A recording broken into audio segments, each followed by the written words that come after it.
Okay.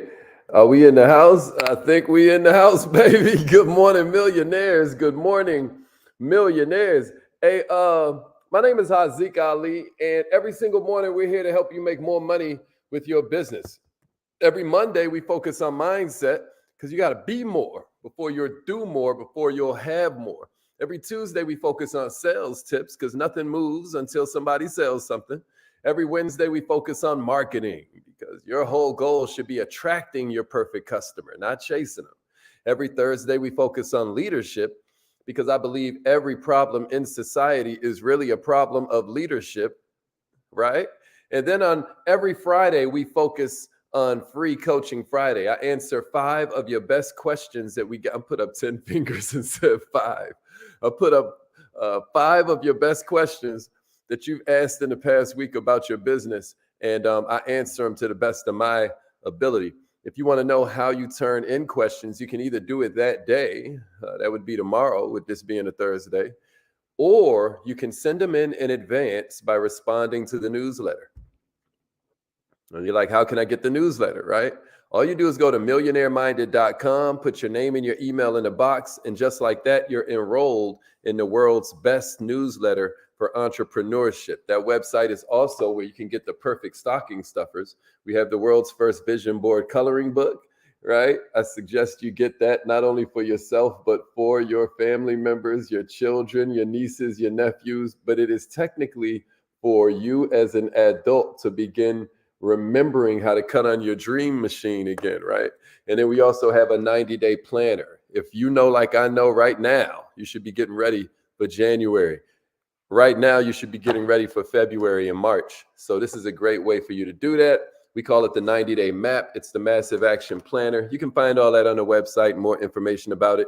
But good morning, millionaires. I hope you are feeling good this morning. Check in, man. Rep your city. You know, let them know where you from. We want to know where we got family at, where we ain't got to go get an Airbnb. You know what I mean? Also, we want to know what kind of business you have. Like, how do you help the planet? Not what you do for a living, but what do you do for life? You know what I'm saying? We want to know all about it so we can support you, so we can spread the word. And speaking of support and spreading the word, check it out. Give your boy some likes, man. I know you're like, yo, we don't even know if this morning's show is going to be good yet or not. And that's cool. But sharing is caring. So give some likes to that thing, because what you're doing is telling your algorithm you want more money making material. And then also you're letting them know that we ain't slouches around here. So if you've ever liked the class that I did, if you've ever liked or used anything that I gave you, please like it this morning so that we can look like we is somebody out here. All right. So millionaires, I hope you're feeling good. Every Thursday we talk about leadership, and my whole thing about leadership is that I feel like it comes down to making decisions. I don't know about you, but let me just ask, has anybody out there ever been stuck, right? And you just didn't know what to do? I ain't talking about hard decisions. I'm talking about difficult decisions. You know what I mean? Henry Kissinger just died last night, and a lot of people looked at him as almost being amoral. I don't know how many of you know Henry Kissinger's story. He just died at the age of 100 yesterday. And as we go to press here live, I don't know how long ago it was when you're watching a replay, but as we do this live, he just now died yesterday at the age of 100. Many people don't know he's the one that was responsible for pulling us out of the Vietnam War and a bunch of other stuff, bunch of other accolades. He was in the State's Department. He's the only guy to ever be a Secretary of State, but also be, a head of, not chief of staff, but something else that was like a liaison to the White House. He's the only person to ever hold both those positions. I don't want to say it and say it wrong. Henry Kissinger was still to this day one of the only guys that was real heavy in politics, but he would also date movie stars and whatnot. But the rap on him is that he was a little amoral sometimes because of the fact that he was very pragmatic. He was very practical. He was just like, yo, I hate that this is going to destroy people, but we got to get it done. Some of you may remember this from history class. Some of you may remember this in real life, but there was a moment where Taiwan or China or they had decided to surrender, and what we did was we bombed them 8 days straight anyway. You know what I mean? And it was just to get some extra concessions from China.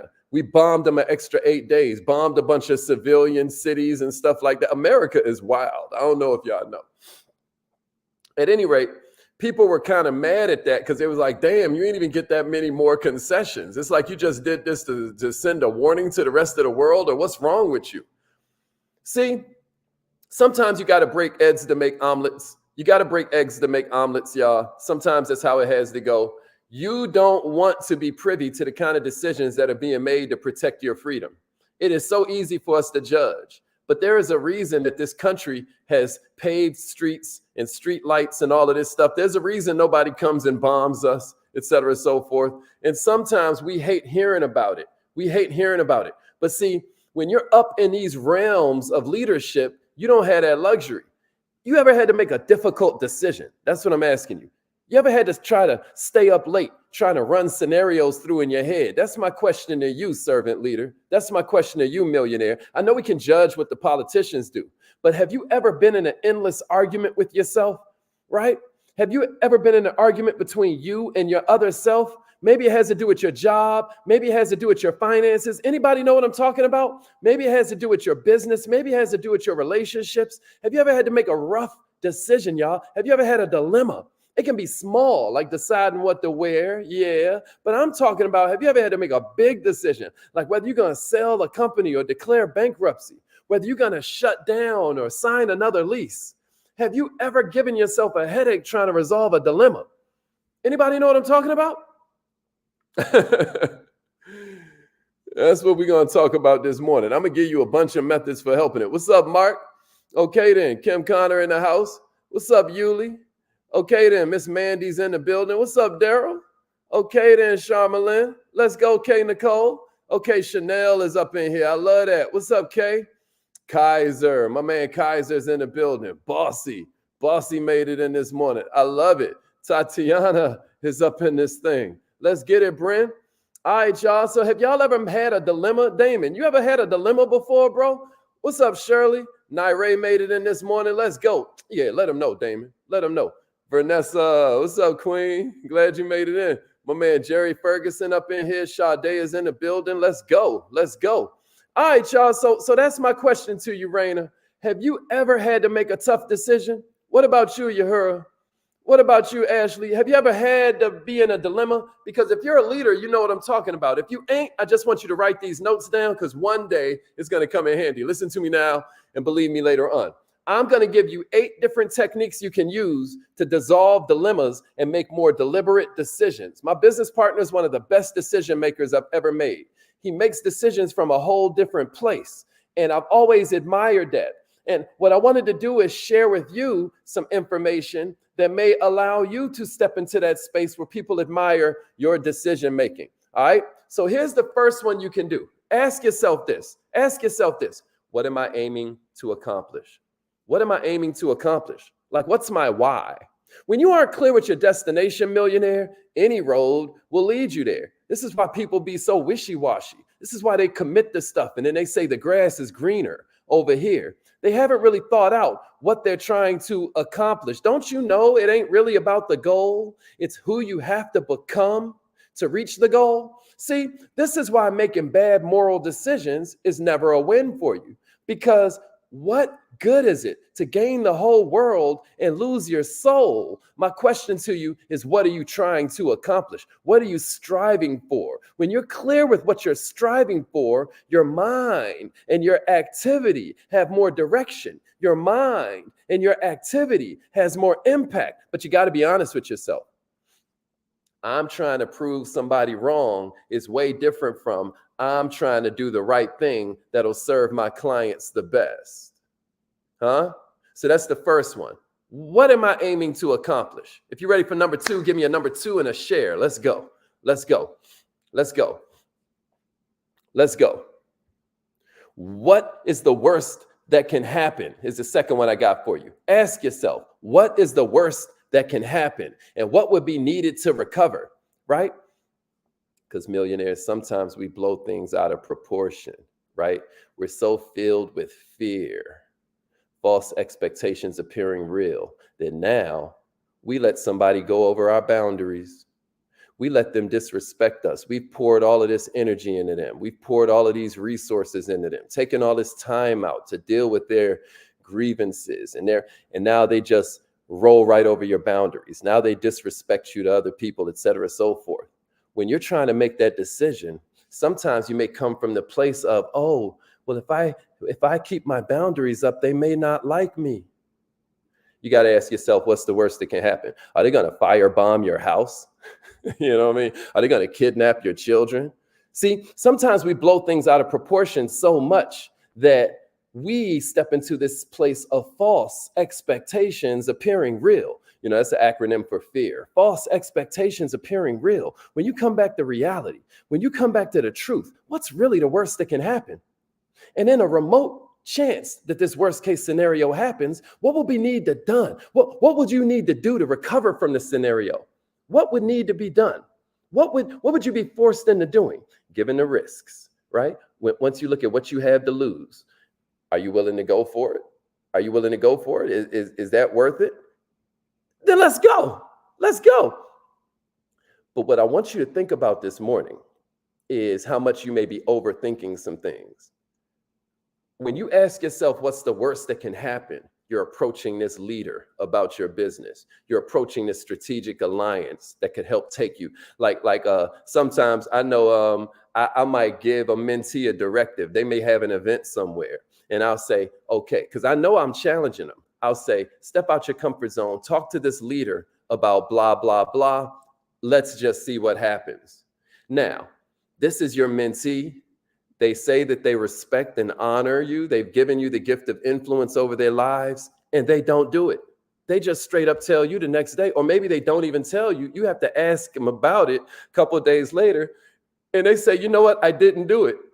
What happened right there? What was the disconnect between your instruction to them? You knew exactly what they needed to be, who they say they want to be. You've been there, done that, and gotten a t-shirt already. Let me tell you what it is. They were imagining the worst case scenario. But check it out, y'all. It rarely goes down how you imagine it. And then this thing happens, your silly butt done happen to you twice. Y'all know how to be like a coward dies 1,000 deaths? You know what I'm saying? It done happened to you twice instead of you daring your mentor to be wrong. How I got to where I am is largely coachability.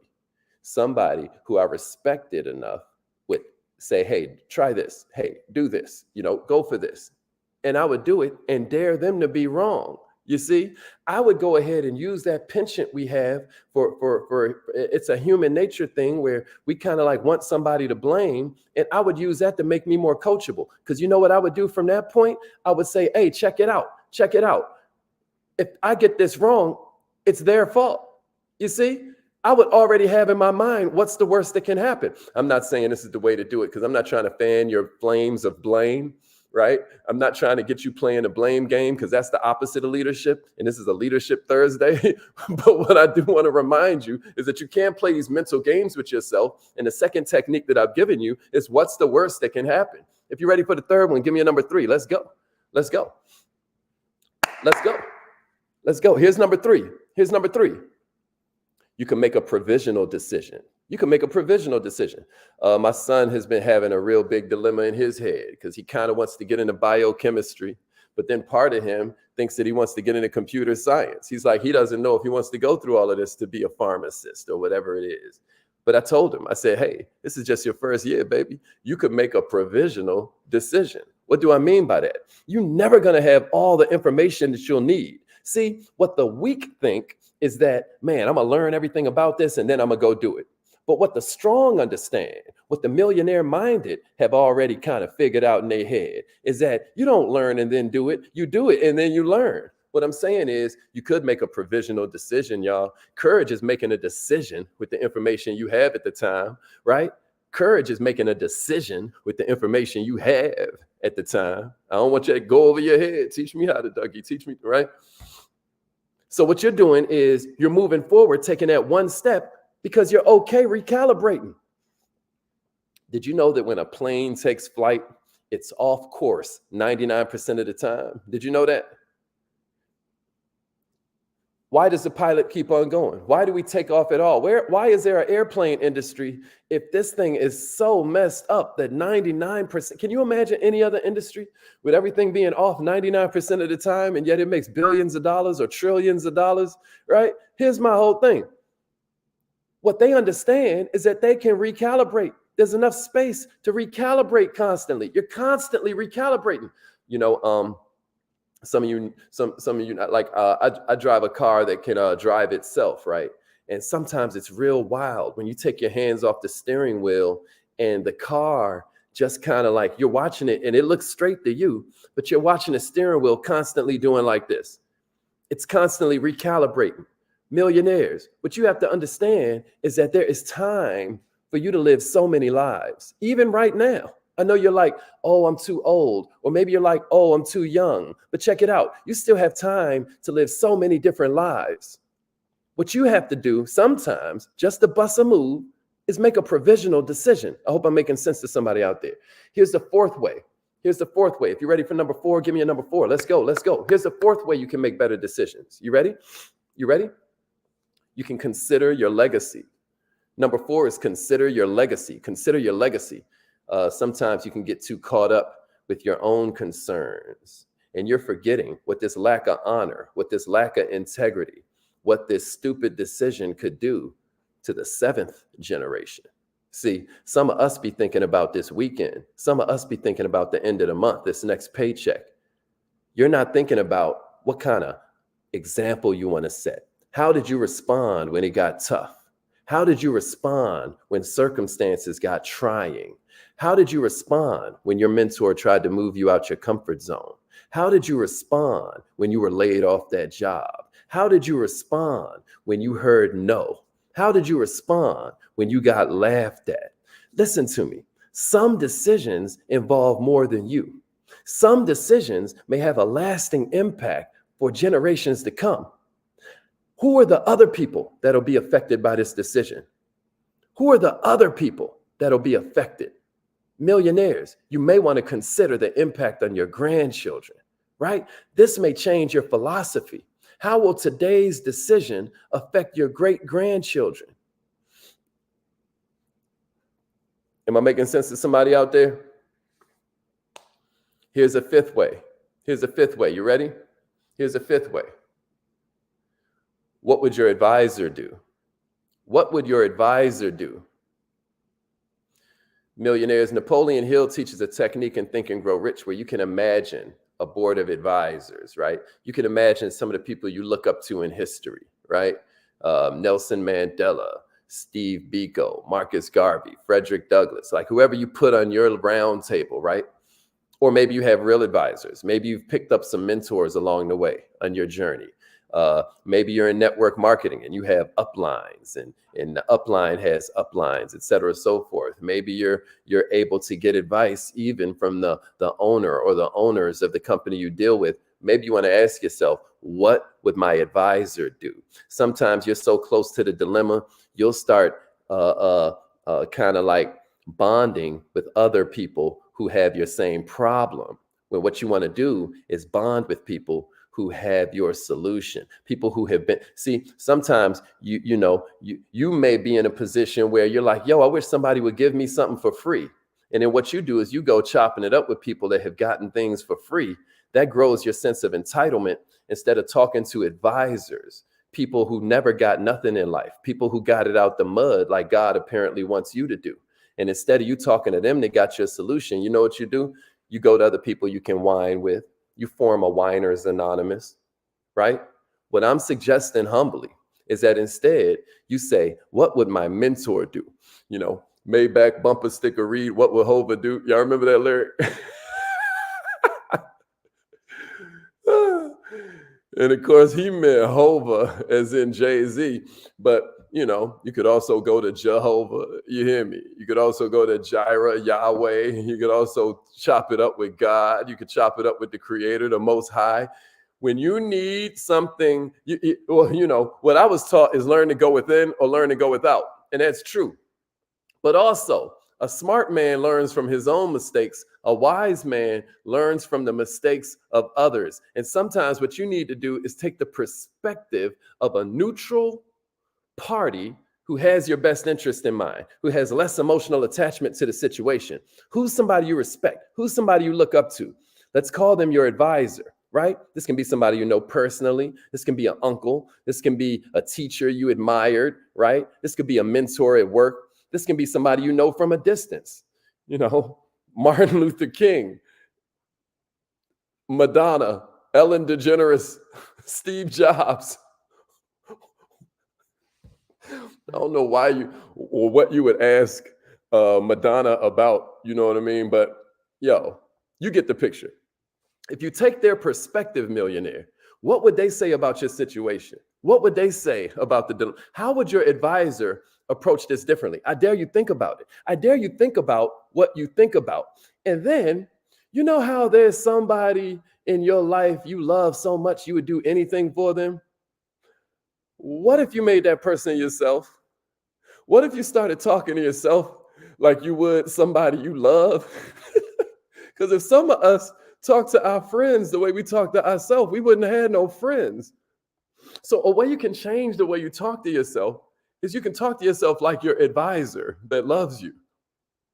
Or you can talk to an actual advisor. All right, number 6. You ready for number 6? Here we go. Your younger self or your older self, what would they tell you? If you were to chop it up with 7-year-old you, what would they tell you? What would you tell them? What kind of advice would you give yourself if you were coming to yourself from the future? As we grow older, more negativity starts to creep into our mind. We pick up more trauma. We pick up more. This is why therapy is so important. People be like, I ain't crazy. Yeah. And if you want to stay that way, you better get some therapy. How you take your car to get a checkup, how you be getting landscaping on your lawn, but you think your mind, you just gonna let how you think this works anyway? Have you ever thought about how you think it works? Have you ever thought about how you think, right? We start to take on all these bad experiences, take on all this rejection. Sometimes we need to listen to the child we used to be. This idealistic, courageous child who could do anything if he put his heart into it. What would that brave child tell you, right? And then what about your 80-year-old self? You know, there's this documentary on Netflix called Everything About Money, I think it's called. And one of the most powerful exercises they have the students do is they have them go on FaceTime. No, it's called Facetune. They had them go on this app called Facetune that some of y'all be doing. Never mind. They go on this app called Facetune, right? And there's a way you can make yourself look older. And they would have them just kind of vibe out with themselves, looking in the camera at the older version of themselves. So they could get to know themselves as an older person because that person has more compassion for the future. That person starts to make different decisions with their money when they realize they got to take care of this person. They love this person, that older version of themselves. Here's what I'm saying. What would your 80-year-old self tell you to do in this situation? Imagine yourself at 80. What would you be doing? How would you be living? How would you be thinking? How would you approach this dilemma? What would he or she want you to be brave about? What would he or she want you to be trusting with? What would he or she want you to be more caring or loving about? Here's number 7, y'all. We got to hurry up. It's time for us to go do our affirmations in a minute. All right, here's number 7. You ready? You ready? Be your best self. No Melania Trump. Be your best. You know what I mean? I hate that that's what popped into my head the minute I said be, you know what I mean? What you gonna do, man? But the fact still stands that if you want to make better decisions, I challenge you, be your best self. Go to the time when you're being your best self and imagine yourself there. Where would you be? Would you be traveling the world? Would you be creating something in your studio? Would you be in front of a live audience? Imagine you as your best self for a minute. As you're being your best self, you've got your vibrations on 1,000, right? How would you approach this dilemma? How would you approach dealing with this person? How differently would you see this problem? How differently would you create a decision? How differently would you create a solution? And that leads us to the last one I got for you, y'all.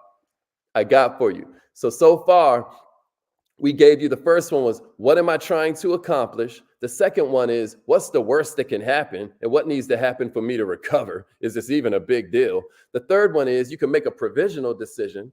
The fourth one is, consider your legacy. You know what I mean? Chop it up with the seventh generation for a minute. You know what I mean? The fifth one is, what would your advisor do? You know, what WWJD, right? Number 6 is your younger self or your older self. What would they tell you to do? The seventh one is be your best self. And then the last one I got for you, y'all, is come from love. Come from love. That's an oldie but goodie, right? We knew we should be applying love in all of this. You have 2 ways to gain massive achievement. You can come from fear or you can come from love. And fear shows up in mad different ways. Fear will show up like needing to prove something to people. Fear will show up as anger. Fear will show up as greed. Fear will show up as wanting to prove something to somebody else. Or what you could do is come from purpose. Millionaire, you could make this decision with love, right? Instead of making a decision based on ego, right? You can make the decision with some self-esteem. Huh? You hear me say it all the time. Bigger the ego, smaller the self-esteem, right? Bigger the self-esteem, smaller the ego. What's the most loving thing to do for yourself? What's the most loving thing to do for your loved ones? What's the most loving thing to do for the other people who are impacted by this decision? What if you thought about the long-term effects and you came from love?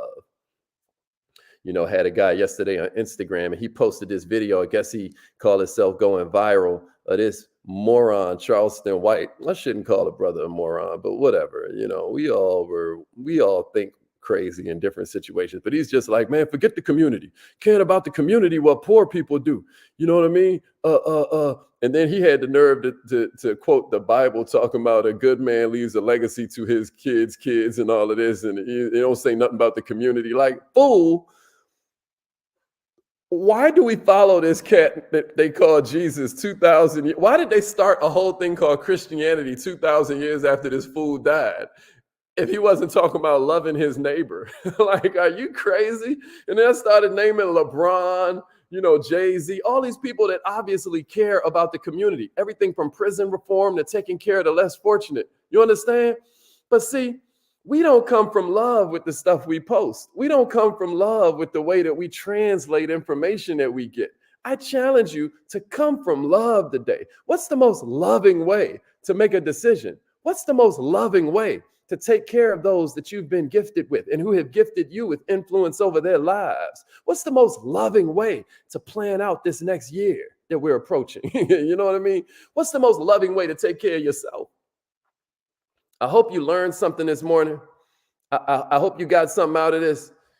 I want to hear your takeaways, but right now we're about to go over here to Instagram. This has been another Leadership Thursday. Don't forget, every Monday is Mindset. Every Tuesday is Sales Tips. Every Wednesday is Marketing. Every Thursday is Leadership. Every Friday is Free Coaching Friday. And if you want to rock with us, then make sure you join the newsletter at millionaireminded.com. We about to meet up over there on Instagram and do our affirmations right now. So meet me over there, Mr. Haziq Ali, Mr. Haziq Ali. And remember, either your mind has to expand to match your goals, or your goals would just start to shrink to match your mind. Let's grow.